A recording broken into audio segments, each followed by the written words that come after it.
Je m'appelle Germaine Landier, je suis native du Puy-de-Dôme. Mon mari Maurice et moi habitons en Haute-Loire à Yssingeaux. Entre 1942 et 1943, nous avons pris le risque de cacher un juif allemand, nommé Hans Lohenstein. Nous l'avons élevé comme notre propre enfant. Avant d'arriver chez nous, il s'est échappé du camp de Gurs dans les Pyrénées-Atlantiques, un des plus grands camps créés en France à cette époque. Un jour, que mon mari était au travail à Saint-Étienne, un homme lui a confié Hans, qui n'avait que 18 ans à l'époque. Nous l'avons accueilli alors que nous avons nos 8 enfants à charge. Il s'est caché pendant plusieurs mois. Le jour de son départ, nous avons demandé à 2 de nos filles de l'accompagner en haut de la côte de la Guide, comme s'il se promenait. Elle devait l'appeler papa si elle rencontrait quelqu'un. Hans a été pris en charge par un contact de la résistance. On ne l'a plus jamais revu. Mais pendant longtemps, il nous a envoyé un cadeau à Noël. Vers la fin de la guerre, nous avons accueilli une autre personne, Madame Eva, qui est arrivée de Saint-Étienne avec ses 2 enfants. Bonjour, je m'appelle Maurice Landier. Je suis né à Marsonnat dans le Cantal et avant, je vendais des tissus et de la toile à travers toute la France. Ma femme et moi habitons la maison de la Bruyère à Yssingeaux en Haute-Loire. Nous avons eu 8 enfants, 5 filles et 3 garçons. 2 de nos enfants souffraient de handicap. En 1939, j'ai vite compris que la guerre était inévitable. J'ai donc arrêté mon commerce. J'ai été démobilisée pour cause de familles nombreuses. En 1942, pendant la Seconde Guerre mondiale, ma femme et moi avons accueilli dans notre foyer un jeune juif allemand qui s'est prénommé Hans Lohenstein et qui venait d'une petite ville près de Münster en Allemagne. Ce jeune homme avait 18 ans quand en mai 1942, il a été, avec son oncle, emmené au camp de Gurs dans les Pyrénées-Atlantiques. Hans réussit à s'évader alors que son oncle est déporté au camp d'Auschwitz où il va mourir. Je travaillais alors à Saint-Étienne et c'est là que mon loueur est venu me confier ce garçon. Hans est arrivé sur Yssingeaux un peu avant Noël 1942. Il est resté chez nous au moins 2 hivers. Mes enfants l'appelaient Monsieur Henri car il avait comme nom Henri Levé. Il avait conservé ses initiales. Il s'occupait en coupant du bois et aidait notre fille aînée Marie-Claire pour faire ses devoirs, notamment pour le latin. Elle voulait apprendre l'allemand, mais Hans avait peur de laisser traîner un papier et que ce soit un risque pour notre famille. Hans est resté jusqu'à ce que l'instituteur du village du Piniba, Monsieur Bonisol, vienne le récupérer pour l'emmener dans le groupe des maquisards dont il était un des chefs sur le plateau entre les limites entre la Haute-Loire et l'Ardèche. J'étais aussi l'un des contacts de la résistance. Après la guerre, Hans a travaillé dans une bijouterie, place de la Madeleine, à Paris. Il a eu une fille. Il ne nous a jamais oubliés et nous donnait régulièrement des nouvelles. Nous avons aussi accueilli Madame Eva et ses 2 enfants. C'était une période difficile avec les restrictions et la charge de nos 8 enfants. Mais l'accueil de réfugiés nous a paru normal à mon épouse Germaine et à moi-même. Bonjour, je m'appelle René Borreur, je suis alsacien. Je suis né à Célestat, en Alsace, le 24 décembre 1892. Et je suis surnommé Père tranquille de la résistance yssingeaise. Comme je travaillais pour les PTT, j'ai participé à des missions de sabotage de pylônes électriques. Je me suis aussi branchée sur une ligne téléphonique qui me permettait d'écouter les conversations des Allemands. Comme je parlais leur langue, j'ai pu rapporter des informations importantes aux résistants. Je distribuais aussi des journaux clandestins. En avril 1943, j'ai été arrêtée et emprisonnée à Saint-Étienne et au Puy-en-Velay, d'où je me suis échappée. En octobre 1943, je séjourne à l'auberge de Dorca, mais par sécurité, j'ai demandé une chambre chez la boulangère Madame Veuve Vincent. Le 30 octobre 1943 a lieu une rafle au café Dorca. Malheureusement, sa sœur, son employé et elle seront torturés et déportés. Je rencontre ensuite Monsieur Bonisol, chef de la résistance, qui me donne le rôle d'interlocuteur de l'organisation du comité local de libération. À plusieurs reprises, j'ai failli me faire arrêter par les collabos ou la Gestapo. Je dus quitter Yssingeaux car j'étais recherché. Je continuais à lutter au Chambon-sur-Lignon jusqu'à la libération. Je décéderai le 22 janvier 1982. Je m'appelle Gaston Valdener. Je suis né le 12 octobre 1912 à Yssingeaux en Haute-Loire. Je suis coiffeur sur le Forial où j'ai repris le salon de mon père. En 1939, je suis mobilisé et fait prisonnier en 1940. J'ai été relâché car j'étais très faible à cause des privations. De retour à Yssingeaux, fin 1941, j'ai très vite intégré la résistance. J'étais en charge de la liaison entre les différents secteurs. En 1943, les Allemands cernaient la cité des Sainte-Coques et la Gestapo a procédé à l'interpellation de plusieurs Yssingeolais, dont moi. On m'a d'abord conduit au Puy, puis à Clermont, et enfin au camp de Buchenwald. Là-bas, j'ai intégré un groupe nommé le Commando des coiffeurs. J'étais chargé de coiffer des SS, mais cela me donnait un peu de liberté pour aider les autres déportés.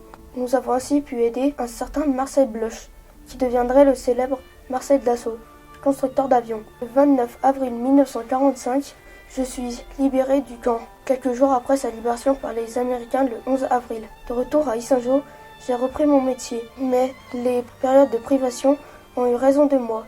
Et c'est à seulement 42 ans que je décède, ajoutant mon nom à la longue liste des victimes des camps de la mort.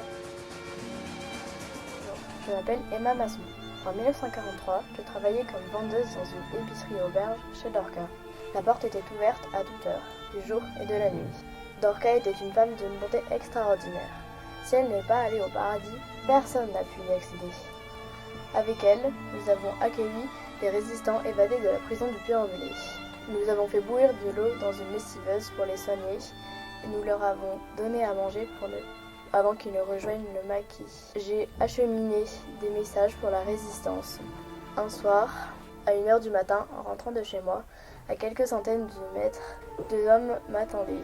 L'un était devant moi et le second sur l'autre trottoir, pour me surveiller. Mon cœur battait très fort, il voulait m'intimider. Quelque temps plus tard, un homme demanda Dorca au magasin. Je lui dis qu'elle est occupée. Il va y avoir une descente, me dit-il. Je préviens Dorca qui fera sortir les maquisards par l'arrière. Quelques temps plus tard, au lit pour une grosse angine, j'appris avec horreur que la milice avait arrêté Dorca, sa sœur et son bébé, ainsi que Rosa, la jeune fille qui me remplaçait et qui sera déportée à ma place. Après sa libération, Dorca était dans un triste état. Les tortures lors des interrogatoires et la vie dans les camps l'avaient affaiblie. Au défilé lors de la libération, les gendarmes devaient la soutenir pour ne pas qu'elle tombe. À son retour, elle n'a pas été aidée. Elle vivait dans un grenier avec ses enfants. Elle est morte dans une grande pauvreté et beaucoup de souffrance. Bonjour, je m'appelle Jules Gérard. Je suis née le 18 mai 1915 à Arles. J'ai été mobilisée pour aller me battre à la Seconde Guerre mondiale dans le nord de la France. Mais j'ai été arrêtée et j'ai été envoyée dans une ferme en Allemagne. Je faisais la vie de la ferme, mais l'idée de s'enfuir était très présente. On a essayé à plusieurs, mais sans succès. Donc j'ai compris qu'il me fallait un objet pour me guider. Donc j'ai envoyé une lettre à ma sœur codée, parce que les lettres étaient lues et parfois censurées. J'ai écrit « Ma chère Maria, peux-tu m'envoyer un gâteau de chez Civet car je perds ma boule au nord ?» C'était codé, donc elle avait du mal à déchiffrer. Mais plusieurs semaines plus tard, elle a réussi à m'envoyer une boussole, mais dans un saucisson. Et oui, très bizarre. Donc j'ai réussi à m'enfuir jusqu'à la Haute-Loire. Mais les gendarmes étaient toujours à ma poursuite. J'ai réussi à prévenir le maquis de prochaines descentes, mais malheureusement, une fois, je suis arrivée trop tard. Bonjour, je m'appelle Jacques Giraudet. Je suis né le 19 mars 1902 à Saint-Étienne. J'ai épousé Marie-Mathilde, née le 26 janvier 1902. Notre mariage a eu lieu le 24 octobre 1925. Nous avons eu 3 enfants, Joanne, Christiane et Eliane. J'ai repris une usine de textile à la Guide à Saint-Jean. À la Deuxième Guerre mondiale, nous avons hébergé une jeune fille juive de 12 ans qui s'appelle Monique Balzer.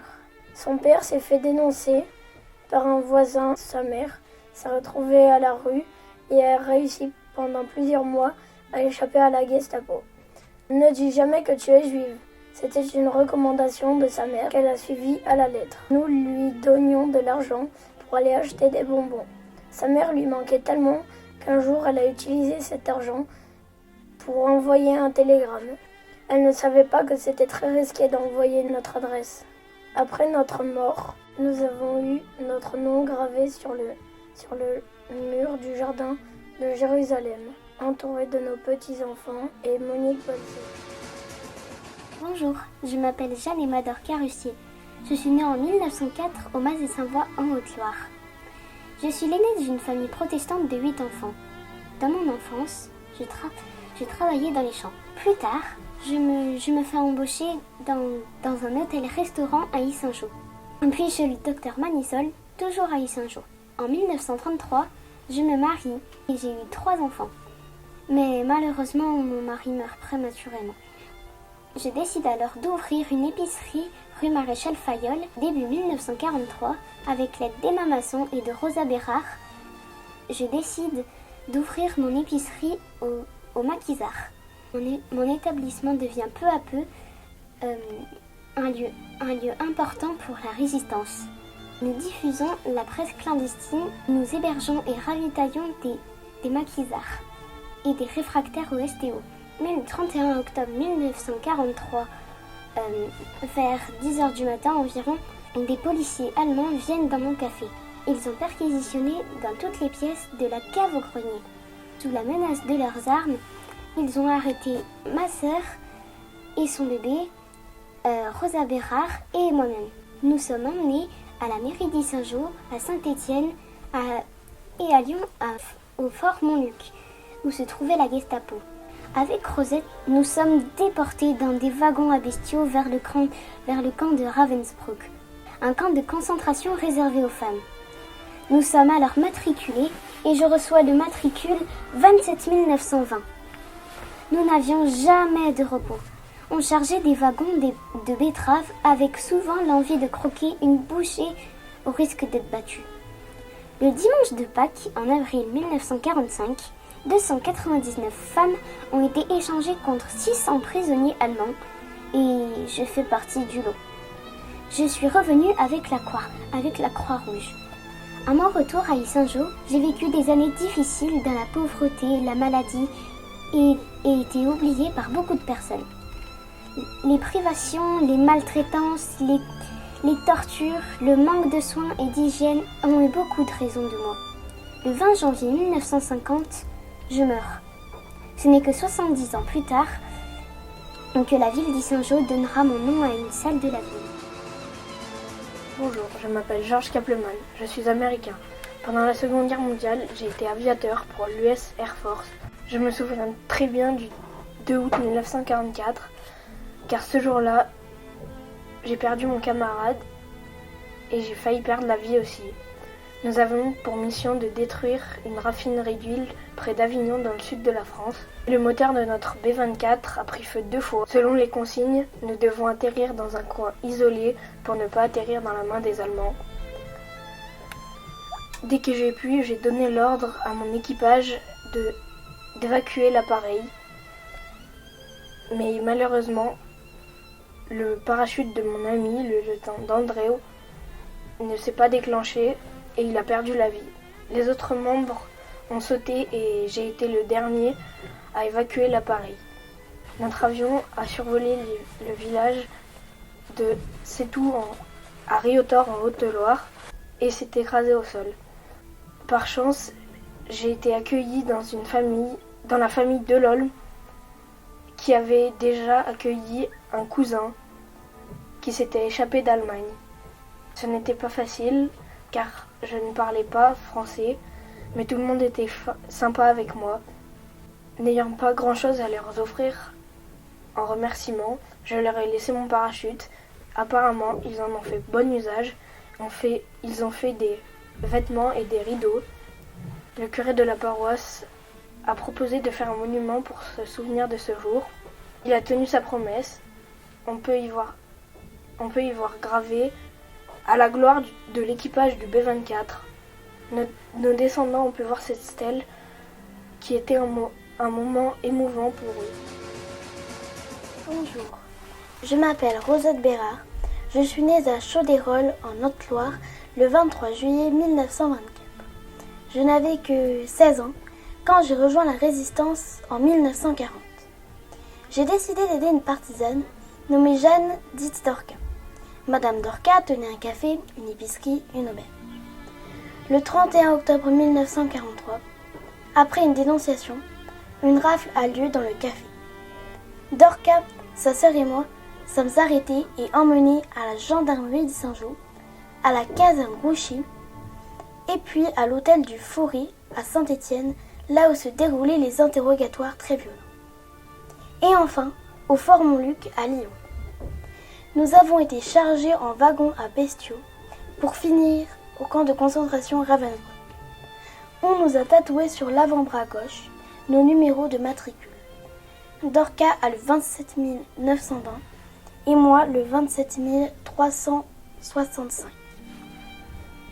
Nous avons vécu l'horreur pendant 2 ans. Notre libération arrive le 9 avril 1945. Après la guerre, Dorca a voulu reprendre son commerce. Mais, affaiblie par les tortures et dans la solitude, elle décède en 1950. Par la suite, j'ai été honorée de nombreuses distinctions et je demeurais profondément à mes racines des pays des cieux. J'aime y revenir avec mes proches et y retrouver mes amis, Jeanne et Gaston Valdener. Je décéderai le 1er août 2012. Un dernier hommage me sera rendu le jour de mon enterrement.